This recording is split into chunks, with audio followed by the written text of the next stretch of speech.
એટલે હમણાં વિડીયો મૂક્યો અને આ બીજો વિડીયો જોઈ લેજો હો. એ કઈ ફાકા ફોદારી નહીં. 12 જણા 15 જણા છોકરાઓને મારવા નીકળો છો. હે સમજો છો શું તમારા મનમાં?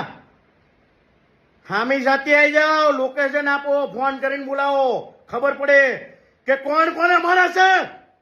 હો બાકી આ રીતે નહીં ઘા કરવાનો છોકરા ઉપર. 20 વર્ષના છોકરા ઉપર ઘા કરે દેવાય ખબર. સમજે શું તું તારા મનમાં? હે સમજે શું તું? 15 જણા 3 ગાડીઓ લઈને ઘા કરવા જાવ છો એક છોકરા ઉપર. મારા એકલો ફરું છું, એકલો.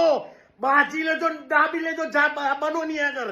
હા અને મારી માં ના હમ જો ના મારી નાખું ઘરે તો કેજો કીધું. એકવાર ઘા કરી બતાય દિવાય ખબર. એકવાર દિવાય ખબર તું ઘા કરી બતાય. જો તારા ઘરે તને ના માન નાખું ને તો કેજે